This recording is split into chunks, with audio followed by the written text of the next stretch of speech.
आतिशबाजी की जा रही है। शपथ ग्रहण के बाद जो है शपथ ग्रहण हो चुका है और आतिशबाजी का किया जा रहा है। शपथ ग्रहण हो चुका है और शपथ ग्रहण के बाद जो है आतिशबाजी की जा रही है। आपको दिखा रहे हैं कैमरा के माध्यम से।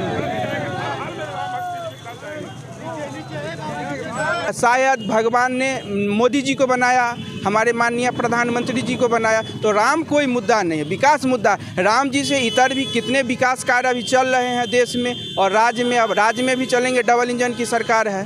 तो अब लगता है कि बिहार के जो युवा लोग जो हैं उनको अब नौकरी का भी बिल्कुल जैसे हो रहा था, अभी भी आगे भी आने वाले समय नियुक्तियां पत्र मिलेगी। केंद्र सरकार की तरफ से भी मिल रही थी, राज्य सरकार की तरफ से भी मिलेगी और मिल रही है। और मोदी जी के योजना मुद्रा योजना है, उसके बाद आयुष्मान कार्ड जो गरीबों के स्वास्थ्य के लिए किया जा रहा है, विश्वकर्मा योजना जो है वो गरीब बेरोजगारों के लिए किया जा रहा है। अन्य बहुत सारी योजनाएँ हैं जो युवाओं के लिए किया जा रहा है। अब चूँकि सरकार हमारी आ गई राज्य में, तो ये डबल इंजन की सरकार है, तो विकास तो निश्चित रूप से गति पकड़ेगी। क्या नाम हुआ आपका? गुंजन कुमार चौधरी। जैसा कि आपने देखा कि इसे भाजपा के साथ आ गए हैं नीतीश जी, तो बिहार में अब जो है नौकरी का भी भरमार होगी, ऐसा लोग कह रहे हैं। और लोग हमारे साथ कार्यकर्ता हैं, क्या कहना चाहते हैं, क्या बोलिए? बहुत खुशी है हम लोगों को। आप तो एक युवा हैं जी, और भाजपा के सरकार जो है, भाजपा के साथ जो है नीतीश सरकार फिर बनाया बिहार। आना जरूरी था उनका, जैसे विभीषण के साथ हुआ कि अपने स्वयं भाई के साथ हो रहा है कि रावण के साथ।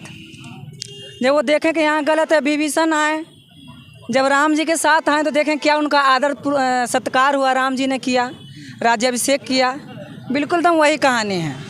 लोग बोलते हैं राम राज आया, निमंत्रण ठुकराया गया, बहुत राम पर आलोचना की गई। इनके गठबंधन में शामिल शिक्षा मंत्री अनाप शनाप बीच बीच में बोलते आ रहे हैं, इसलिए इनसे भी रहा नहीं गया, क्योंकि ये राम लहर है। इसलिए वो भी सोच गए कि राम लहर में अब सब राममय है, इसलिए अब हमको भी सत्य के राह में चलना जरूरी है। जैसा कि आपने सुना कि सारे युवाओं जो है खुशी मना रहे हैं। एक और क्वेश्चन आपसे, आखिरी क्वेश्चन है कि तेज प्रताप बोले थे कि हमको राम जी सपना में आए हैं। देखिए, सबसे पहले तो तेज प्रताप जी को कोई सीरियस में लेता ही नहीं है। वो मात्र श्री लालू प्रसाद यादव जी के सुपुत्र हैं, जिसके कारण वो मंत्री और विधायक जो भी बन भी जाते हैं, नहीं तो उनका अस्तित्व ही क्या है भाई? क्या भूमिका रही है, क्या पृष्ठभूमि रही है बिहार के संघर्ष में भाई? क्या रही है आप बता दीजिए। कुछ नहीं रहा, कुछ नहीं रहा है। बस लालू प्रसाद जी के बेटे हैं तो चम्मच लेके पैदा हुए हैं सोना का, तो भाई मिल रहा है, बाकी तो कोई योगदान नहीं है। और उन्होंने तो कहीं रहे कि हमने इतना नौकरी दिया बिहार में, 4 लाख सभी लोग उनके कार्यकर्ता कह रहे हैं।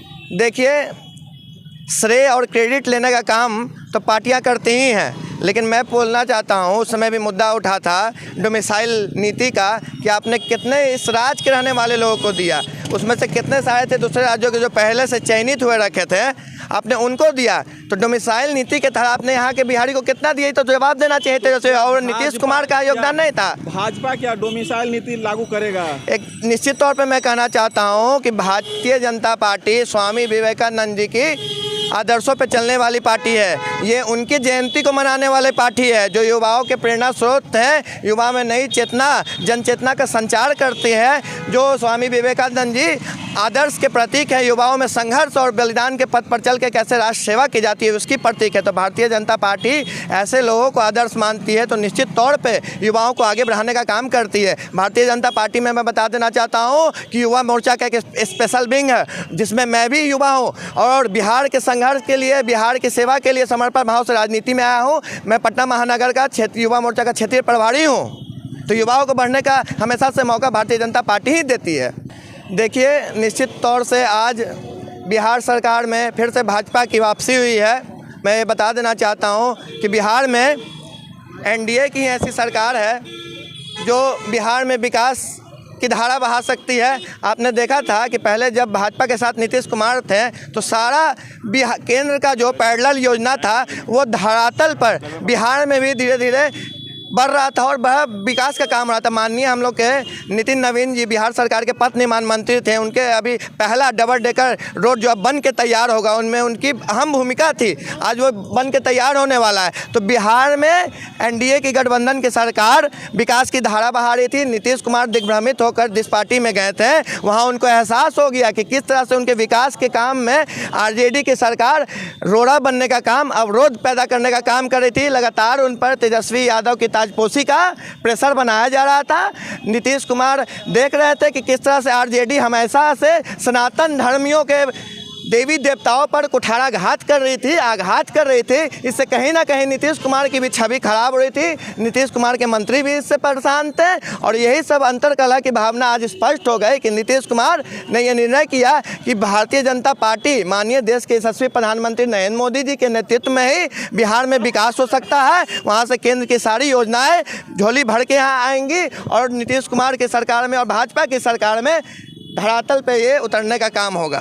चलिए, बहुत बहुत धन्यवाद। जैसा कि आपने देख रहे हैं कि इसे कार्यालय को किस तरह से सजाया गया है, लाइट के माध्यम से आप अंदर तक हम आपको दिखा रहे हैं। सारे लोग कार्यकर्ता जो है अंदर बैठे हुए हैं और हमारे साथ जो है कुछ लोग हैं तो उनसे हम बात करेंगे। क्या केंद्रीय नेतृत्व का निर्देश है तो निश्चित तौर से बिहार के भले के लिए यह निर्णय लिया गया, अच्छी बात है, बधाई का। बिहार में विकास का जो गति था हो गया था, फिर बिहार की विकास की गति तेज होगी। चलिए, बहुत बहुत धन्यवाद। जैसा कि आपने देखा कि इसे बिहार में जो है भाजपा के साथ जो है सरकार को बनाया गया है और विकास के गति को जो है तेज किया जाएगा। आप कमेंट बॉक्स में ज़रूर बताइएगा कैसा है। तो तब तक के लिए धन्यवाद। जय हिंद, जय भारत।